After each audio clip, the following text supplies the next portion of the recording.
코로나19 때문에 몇 년 동안 교회 운동이 주춤했던 것이 현실입니다. 어제 우리가 2022년을 보내면서 우리를 다스리시는 주님이라고 하는 말씀을 받았는데요. 우리가 예수님의 다스리심을 인정하고 살았는가?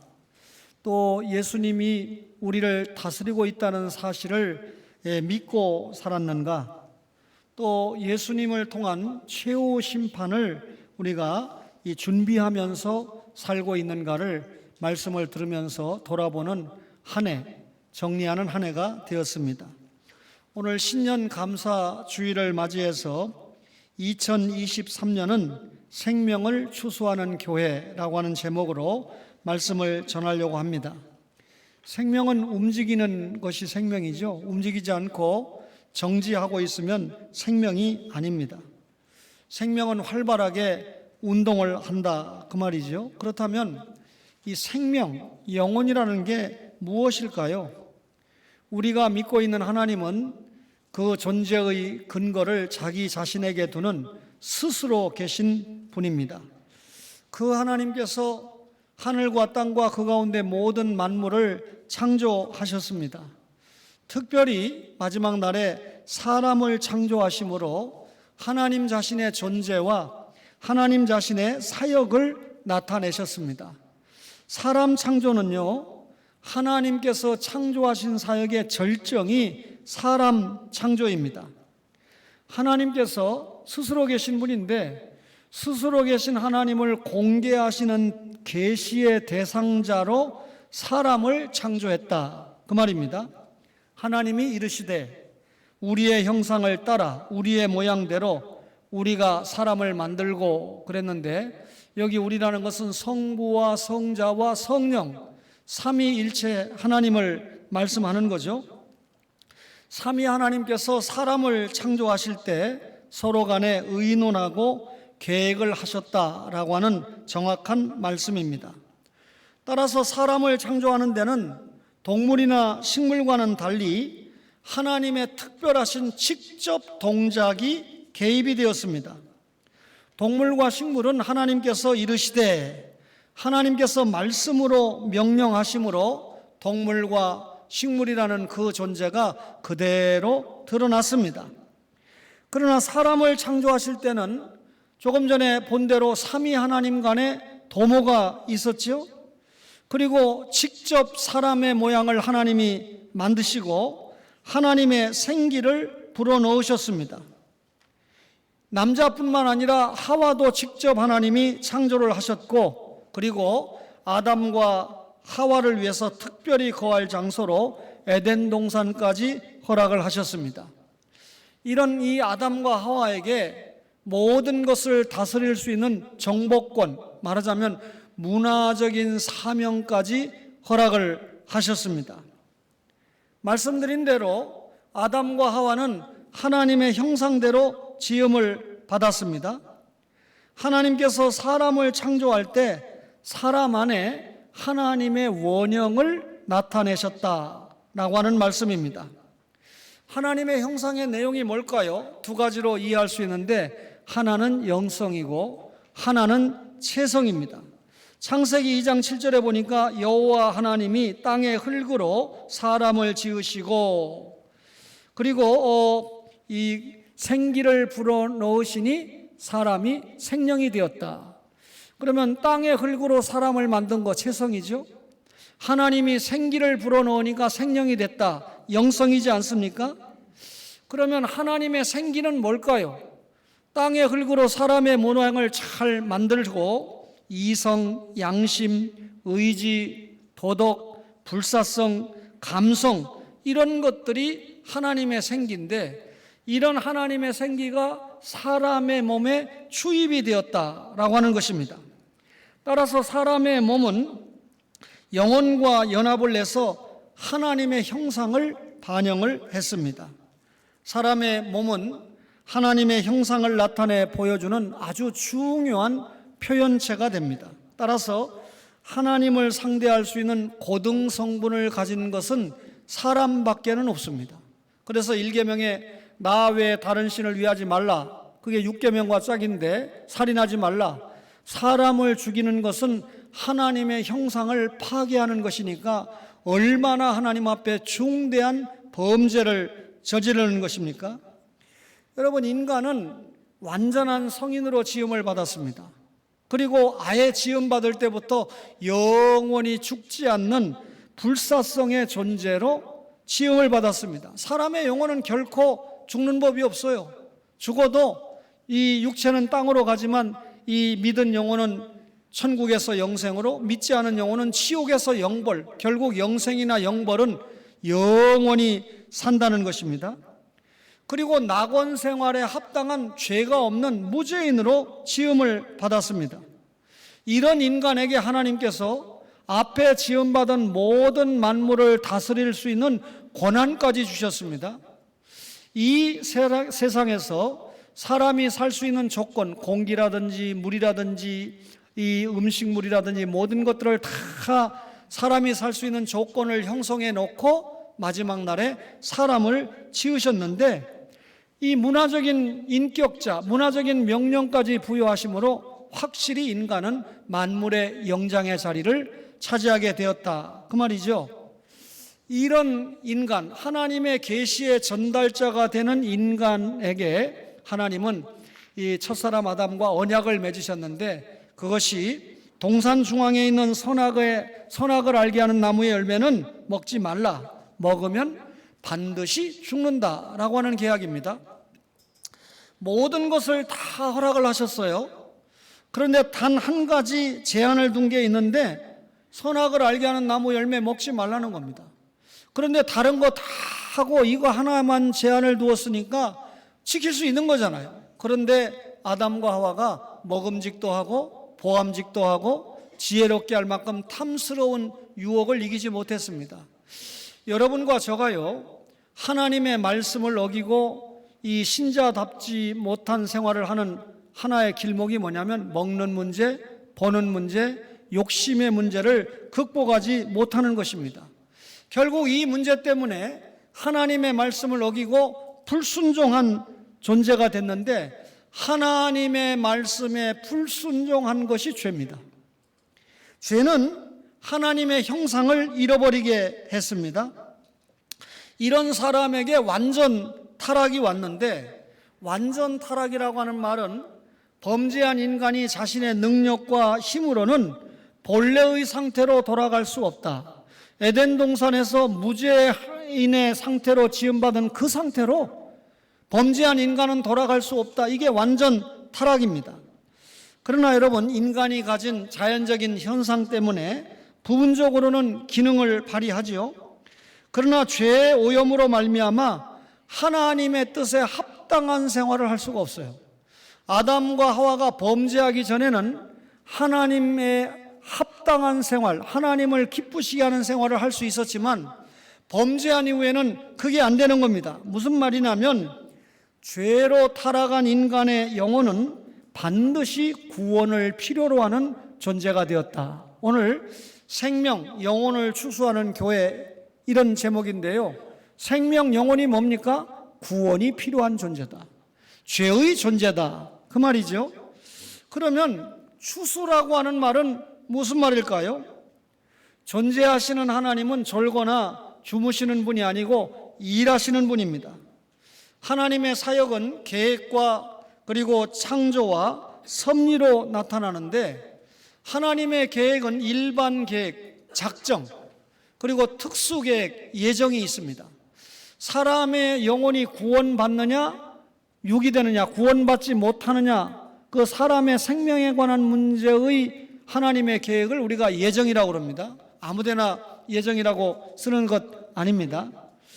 예정은 아담 이후에 범죄 타락한 인간을 구원하신다는 계획입니다. 하나님이 범죄 타락한 아담 이후에 인간을 구원하기 위해서 누구를 보내신다고 약속했나요? 여자의 후손 예수 그리스도를 이 땅에 보내셔서 마침내 십자가에서 사람이 지은 죄값을 대신 치르게 하신다는 겁니다. 아담이 지은 죄의 삭은 사망입니다.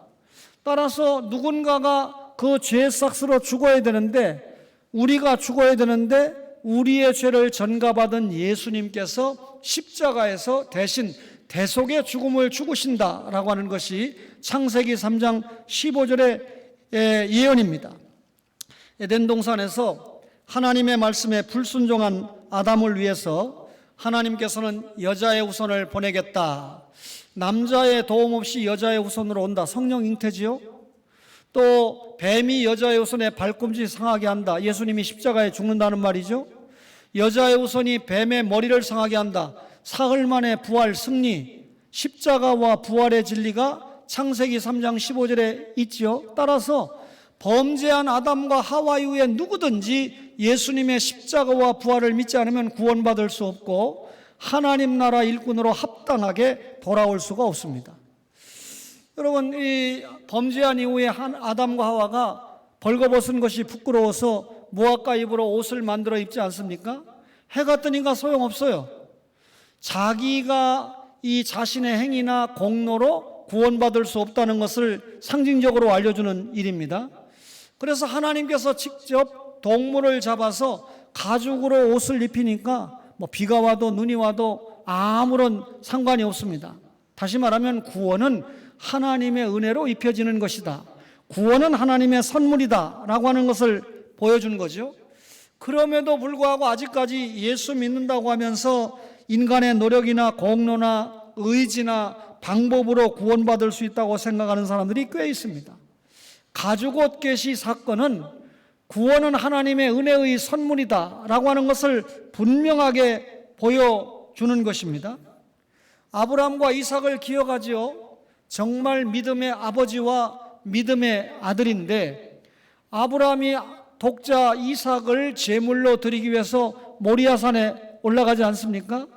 그런데 결정적인 순간에 하나님께서 수풀에 걸린 양을 보여주셔서 그 사건을 우리가 여호와 일의 사건이다 그렇게 말하지 않아요? 거기에 수풀에 걸린 암양이 아니고 순양은 장차 오실 누구를 예표하는 거죠? 예수 그리스도를 보여준 사건입니다. 이스라엘 백성들이 애굽에서 떠나는 것을 출애굽 사건이다 말하는데 애굽의 장자가 다 죽어나가는 그 시간에 이스라엘은 안전하게 애굽에서 나올 수가 있었습니다. 왜 그랬을까요? 유월절 어린 양의 피를 문설주 좌우 인방에 발라서 이게 무슨 말이죠? 우리는 예수 그리스도의 십자가 사건을 믿는 사람들입니다 라고 하는 신앙 고백이지 않습니까? 따라서 예수 믿고 구원받은 겁니다. 그때 죽은 유월절 어린 양이 앞으로 오실 예수 그리스도의 십자가 대속의 양을 예표해서 보여주는 것이죠. 레위기는 하나님의 주권으로 구원받은 성도들이 하나님께 어떻게 나아가는가 하는 것을 보여주는데 방금 말씀드린 대로 출애굽했다. 유월절 어린 양 예수를 믿고 구원받았다. 그러면 구원받은 사람들이 어떻게 하나님과 교제, 예배하는가? 번제, 소제, 화목제, 속죄제, 속건제라고 하는 5가지 제사를 드리는 것이 레위기의 중요한 말씀이지 않습니까? 여러분이 예배 드려서 구원받았습니까? 하나님의 은혜로 구원받으니까 그 믿음으로 감사로 하나님 앞에 예배 드리고 주일도 지키는 거 아닙니까? 여러분, 결국 이 5가지 제사 가운데 소제는 감사 제사고 나머지 제사에서 동물이 죽고 거기에서 흘리는 피는 결국 갈보리 언덕에서 우리를 위해서 십자가에서 죽으실 예수 그리스도의 보혈을 미리 보여주는 중대한 상징입니다. 아담이 범죄 타락한 후에 하나님께서는 예수 그리스도를 통해서 영적인 추수를 말씀하셨습니다. 자, 아담 이후에 모든 구약의 성도들은 앞으로 예수님이 오신다. 창세기 3장 15절에 십자가에 죽으신다. 앞으로 부활할 것이다. 미래적인 예수 사건을 믿고 구원받는 것입니다. 신약을 살아가는 성도들은 이미 이 땅에 예수님이 오셨죠. 사셨죠. 십자가에 죽으셨죠. 사흘 만에 부활하셨습니다. 지금 어디가 계시죠? 우리 신앙 고백한 대로 하나님 보좌 우편에서 우리를 통치하십니다. 이런 예수님이 이루신 이 십자가와 부활의 사건을 믿고 구원받았습니다. 그러면 교회사 시대를 통과하는 여러분과 저는 어떻습니까? 이 모든 일어난 사건들과 특별히 다시 오실 예수 그리스도를 믿고 우리가 구원받았습니다. 구약시대 사람이나 신약시대 사람이나 오늘 교회사 시대를 살아가는 사람들이 모두 예수님의 십자가와 부활의 진리를 믿고 구원받았다, 그 말이죠. 이 엄청난 사실을 위해서 예수 믿어야 구원이고 예수 믿어야 하나님 나라 일꾼이 된다는 엄청난 사건을 전하기 위해서 구약의 선지자들이 추수꾼으로 파송을 받았습니다.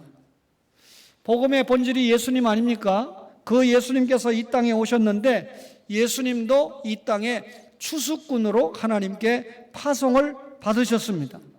오늘 본문을 우리가 요한복음 20장 21절을 읽었는데요, 예수님의 제자들인 사도들도 예수님을 통해서 아버지가 나를 보낸 것 같이 나도 너희를 보낸다, 복음의 추수꾼으로 보냄을 받으신 겁니다.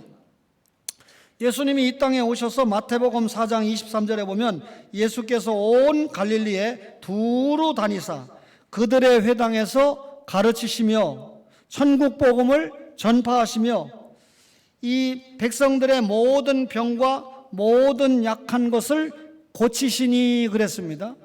예수님의 3대 사역이 뭡니까? 복음 진리를 전하는 전파 사역이고, 그리고 가르치는 교육 사역이고, 그리고 병을 고치는 치유 사역입니다. 여러분, 이 질병을 고치는 치유 사역, 신이 은사를 가졌다 그러면서 마치 교회가 그것이 목적인 것처럼 해서 어떤 경우는 병든 사람을 병원에 보내지도 않고 자기가 기도해서 고친다, 심지어 죽었는데도 부활시킨다고 기도하는 그런 교회들이 있습니다. 전부 가짜 교회고 예수 믿지 않는 사람들이 하는 행위입니다. 여러분, 병원도 의사도 하나님이 세우신 일반 은총의 특별 산물입니다. 따라서 우리가 지혜를 가지고 잘 활용을 할 수 있어야 됩니다. 치유 사역은요, 본질적으로 예수 믿는 사람을 더 잘 믿게 하고 예수 믿지 않는 사람을 예수 안으로 들어오게 하는 하나의 방편은 될 수 있습니다. 목적이 전도입니다. 구령입니다. 양육입니다. 예수님은 이렇게 전도 사역과 또 교육 사역을 하셨는데 예수님이 이렇게 말씀합니다.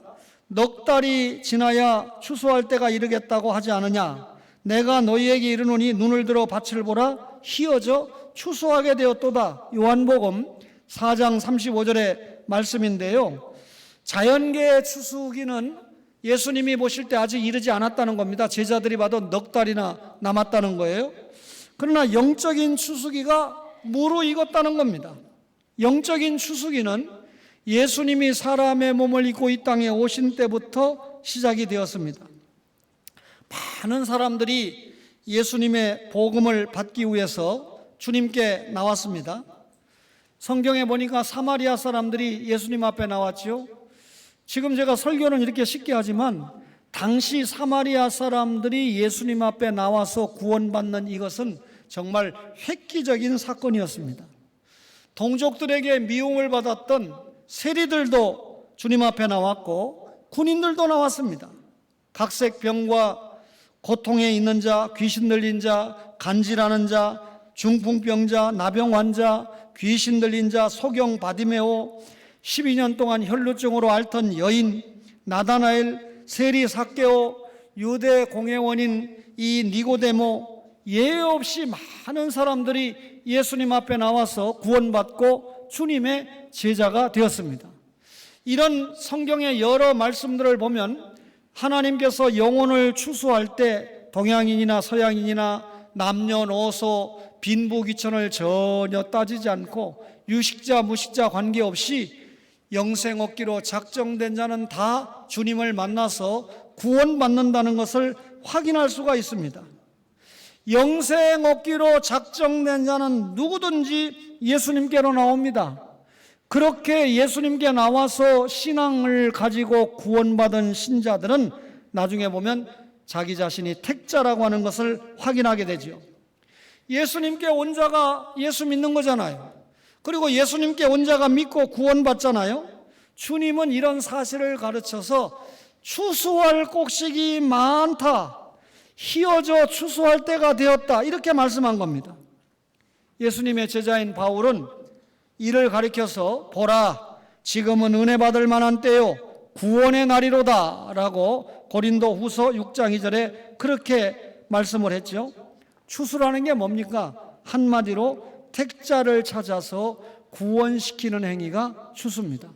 아까 영혼이 뭐라고 그랬습니까? 죄로 타락한 인간의 영혼은 구원을 필요로 하는 존재다 그랬는데, 이 구원을 필요로 하는 존재, 추수라는 게 뭡니까? 구원을 필요로 하는 택자를 찾아서 결국 구원시키는 것이 추수다, 그 말입니다. 여러분과 제가 사람을 딱 보면 누가 택자인지 아닌지 구별할 수 있나요? 구별할 수 있다고 말하는 사람은 당장 이단입니다. 구별할 수 없어요. 하나님의 택자는 분명히 있는데 또 불택자가 공존하는데 누가 택자인지 우리는 몰라요. 그렇기 때문에 하나님께서 전도라고 하는 미련한 방법을 통해서 택자를 구원하시기 원하기 때문에 우리가 무차별로 모든 사람을 택자의 가능성이 있다고 생각하고 하나님의 말씀을 전하면 성령님께서 때가 되면 그 택자를 찾아내시는 거죠. 그러니까 우리는 거룩한 나라, 제사장 나라, 거룩한 백성이 돼야 돼요. 제사장 나라라는 것은 자기 자신이 제사장으로 온전히 하나님을 섬기는 게 제사장인데, 나아가서 자기 경건만 지키는 게 아니라 많은 사람들을 하나님 앞에 돌아오게 하는, 예수 믿고 돌아오게 하는 역할을 하는 것이 제사장 나라입니다. 이 일을 잘 감당하기 위해서 우리가 거룩한 백성이 돼야 되잖아요. 따라서 하나님을 잘 섬긴다, 제사장 나라죠. 그 제사장 나라라는 말 속에는 사명 감당이 포함되어 있습니다. 우리가 구원을 받았다, 이 말은 바로 하나님 나라 일꾼으로 성장을 해야 되니까요. 사명을 감당할 때 중요하게 나타나는 사명 감당이 뭡니까? 하나님 사랑, 그리고 이웃 사랑입니다. 하나님 사랑은 하나님과의 관계에서 예배 생활입니다. 이웃 사랑은 뭡니까? 예수 믿지 않는 사람은 예수 믿게 하고, 믿는 사람은 나 때문에 더 잘 믿도록 도와주는 것이 이웃 사랑의 대표적인 표현이죠. 그러면 생명을 추수하는 교회라고 그랬는데, 세 번째로 교회가 뭘까요? 하나님께서 예수님을 전도자 혹은 선교사로 이 땅에 보내셨는데, 하나님이 예수님을 이 땅에 전도자로 보낸 것처럼 예수님도 자신의 사도들을 영혼 구원을 위해서 보내셨다. 이게 오늘 본절의 말씀이잖아요. 성부 하나님이 성자 예수님을 보냈습니다. 성부 하나님과 성자 예수님이 성령 하나님을 보냈습니다. 성자 예수님께서 이 땅에 오셔서 33년을 사시고 승천하셨는데, 사실 예수님이 어린아이의 몸을 입고 이 땅에 오신 것 자체가 공생의 시작입니다. 왜? 우리를 대속하기 위해서 오셨기 때문에. 그런데 우리가 예수님의 33년의 지상생을 좀 쉽게 이해하기 위해서 한 학자가 앞에 30년은 사생애고 뒤에 3년은 공생애다. 예수님이 사생애 30년 동안은 가정을 지키면서 장남으로서 사명을 감당했습니다. 그리고 30세가 되었을 때 가정을 섬기는 일을 동생들에게 맡기고 자신은 이제 시험을 받고 공적인 사역을 소위 시작을 했는데, 예수님이 30년 동안 무슨 일을 했습니까? 가정 사역을 하셨어요. 여러분, 하나님께서 아담과 하와를 통해서 첫 가정을 만들고 이 가정을 통해서 하나님 나라가 확장되기를 바랬거든요. 지금도 동일합니다. 가정 사역을 통한 확대가 교회입니다. 그리고 교회 생활의 축소가 가정입니다. 그래서 좋은 교회는 확대된 가정이고, 그리고 좋은 가정은 교회의 축소된 교회다라고 하는 말이 거기에서 나온 거죠. 예수님께서 가정사역을 통해서 하나님 나라가 확장된다는 것을 아셨기 때문에 30년 동안 가정사역을 충실히 하셨고, 심지어 십자가에 죽는 그 순간에도 자기의 제자를 불러서 홀로 남은 어머니를 부탁함으로 어머니의 가정을 지켜주기를 원했던 예수님임을 알 수가 있습니다. 예수님께서 공생의 이 절정 지점에서 십자가에서 운명을 하셨잖아요. 내가 다 이루었다 그랬는데 뭘 이루었다는 말입니까? 예수님께서 구약에 예언된 모든 예언을 성취했다. 거듭 말하지만 창세기 3장 15절에 속한 예수님이 십자가에 죽으시고 사흘 만에 부활한다는 구약의 예언을 성취했다. 그 성취의 핵심 내용이 뭡니까? 속죄를 성취했다.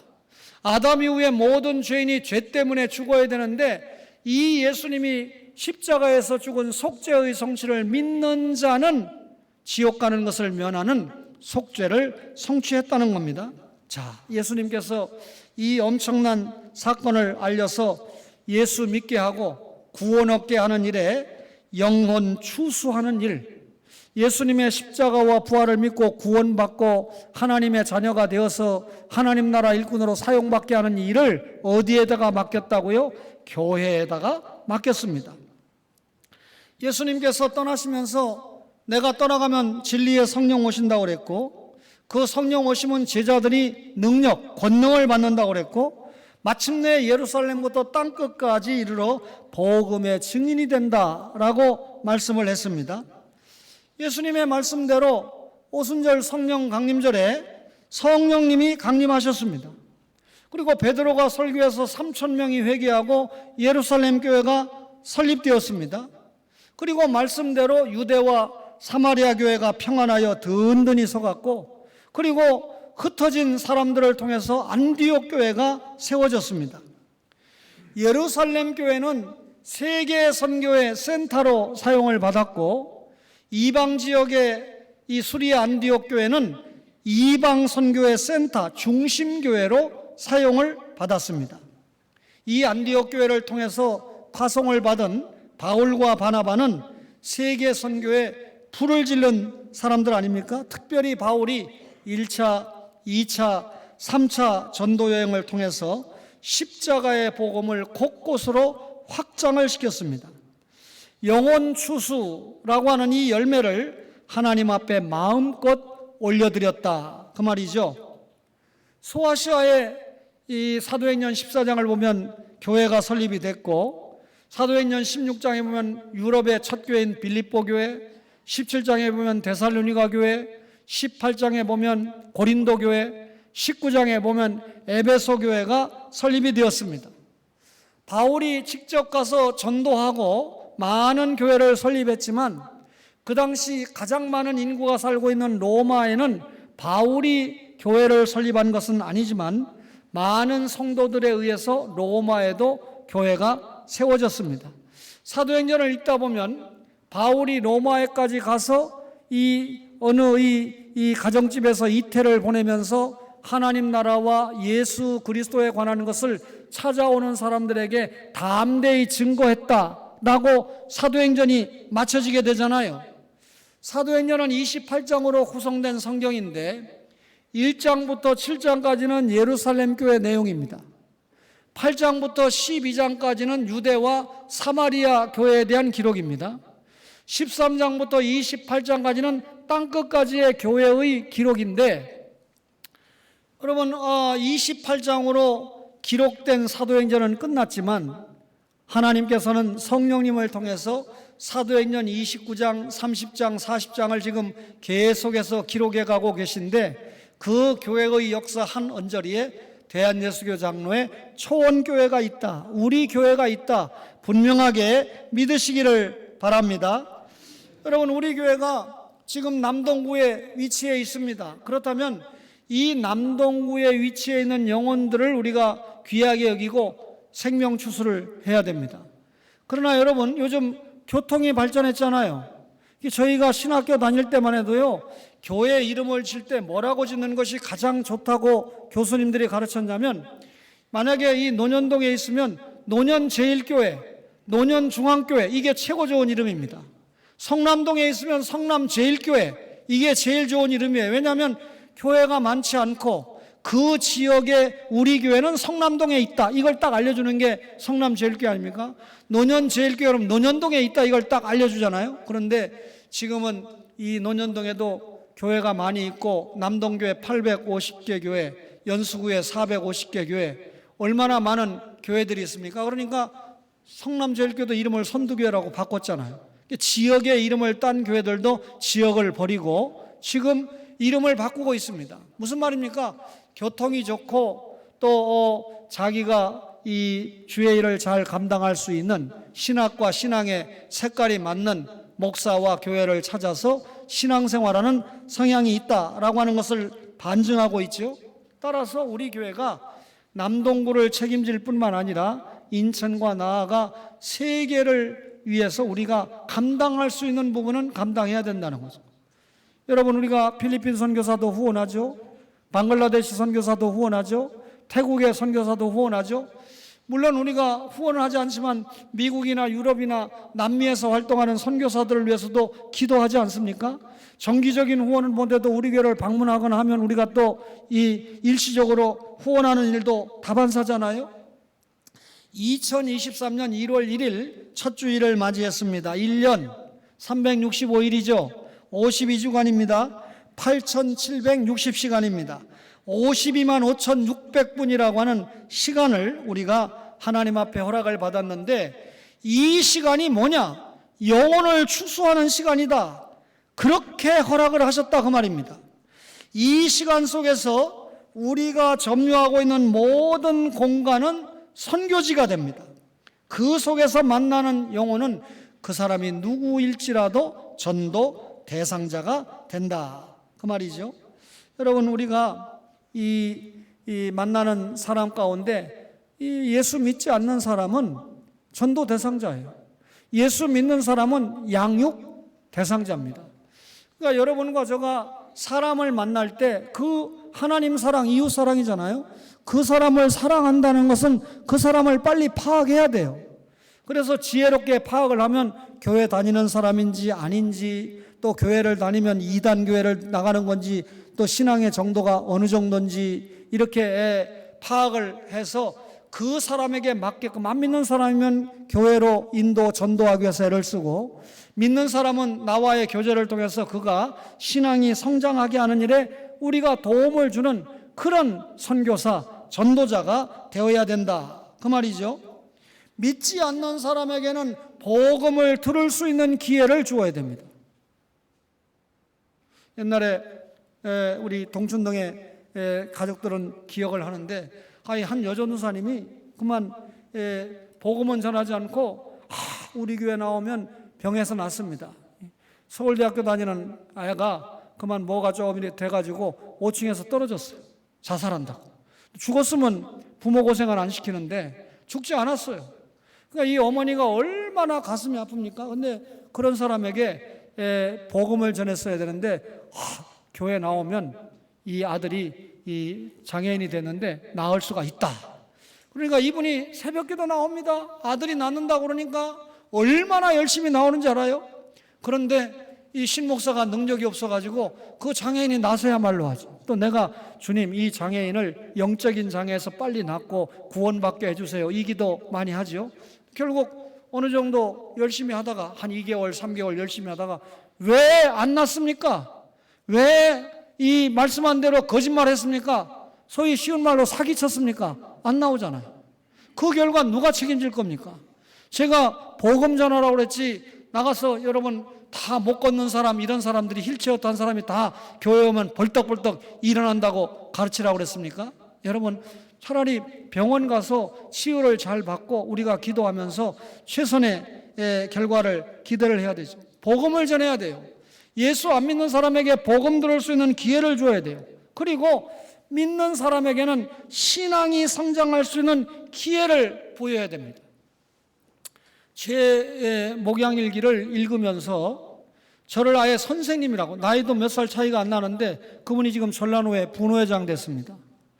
그래서 제가 우리 교단에서 이 전라도 지역에 가서 설교한 적이 한 번도 없잖아요. 자기가 노회장 되면 저를 초대하겠다고 지금 그러시는 분인데, 나중에 알고 보니까 김정선 목사님의 701 부대 선배더라고요. 이분이 뭡니까? 이 교회 부대에서 군목 밑에서 이렇게 날르는 그런 역할을 했는데, 얼마나 믿음이 좋았는지 김정선 목사님이 존경하는 분이래요. 그런데 저 때문에 만났어요. 제가 광주에 그때 집회가 있어서 갔을 때 그분이 저를 찾아와가지고 평상시에 제 글을 보고 존경한다고 이 카톡을 주고받았던 사이니까, 목사님, 그런데 옆에 있던 김정선 목사님이 이렇게 보더니 저분이 군대 선임인 것 같은데, 그래 내가 헤어지고 마스크를 썼으니까, 그래서 가는데 제가 혹시 어디서 군대 생활했습니까? 그러니까 파주에서 했습니까? 그러니까 그렇대요. 그래서 둘이 만나게 해줬습니다. 그런데 그 딸이, 목사 아들이 있고 딸이 있는데, 저도 경험을 했어요.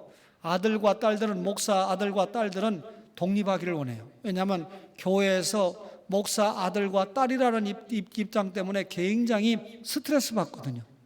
그 집 딸이 올해 간호대학을 졸업을 했습니다.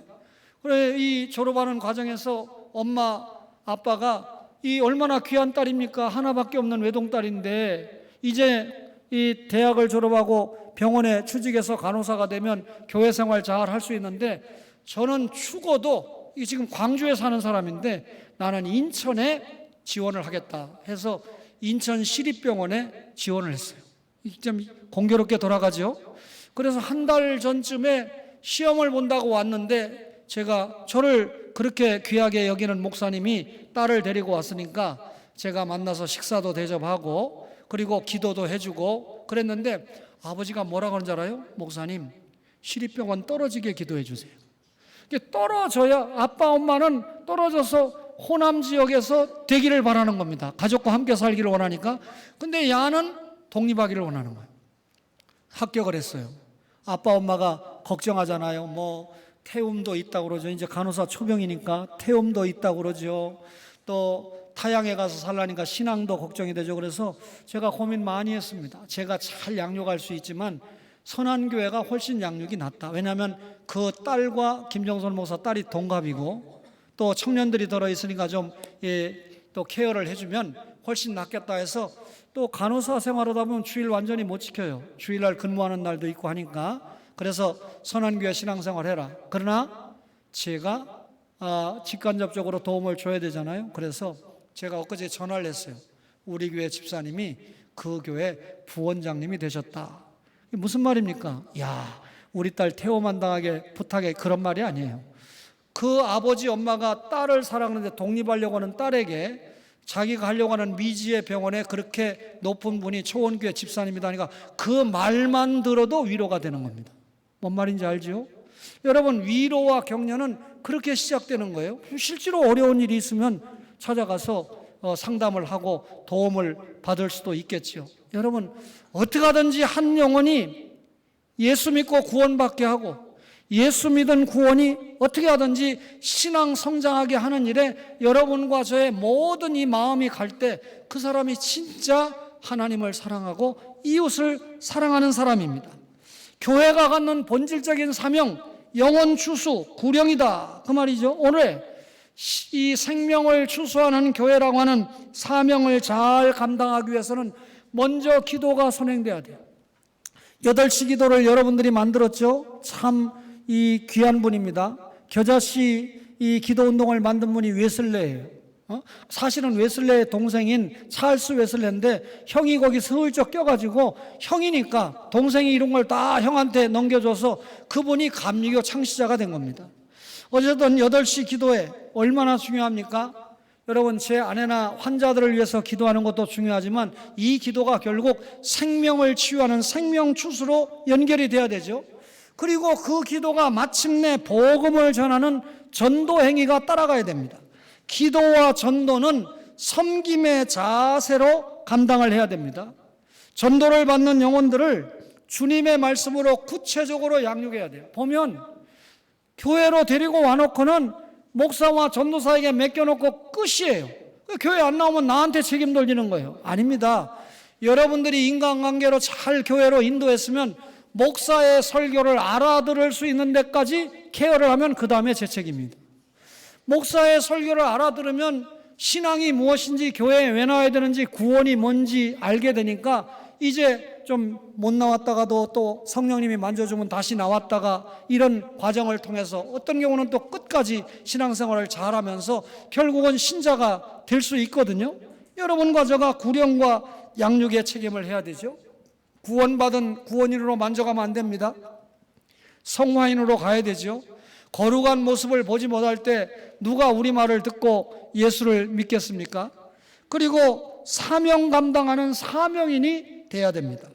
우리는 하나님 나라 일꾼, 교회의 일꾼 이런 말 많이 듣잖아요.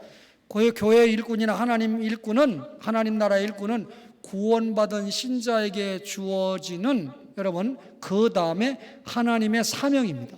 하나님이 맡겨주신 고귀한 사명 가운데 개인적으로 예배도 잘 드리고 또 기도도 많이 해야 되고 헌금 생활도 해야 되고 여러 가지가 있을 수 있지만, 아주 중요한 것은 하나님 사랑, 이웃 사랑이에요. 하나님 사랑은 예배로 나타날 수 있죠. 이웃 사랑은 뭐라는 겁니까? 전도와 양육으로 나타나야 된다. 그런 설교잖아요. 2023년을 맞이하는 여러분과 저가 생명을 추수하는 초원교회 건물이 아니고 이 교회 출입하는 모든 성도들이 되시기를 주님의 이름으로 간절히 바랍니다.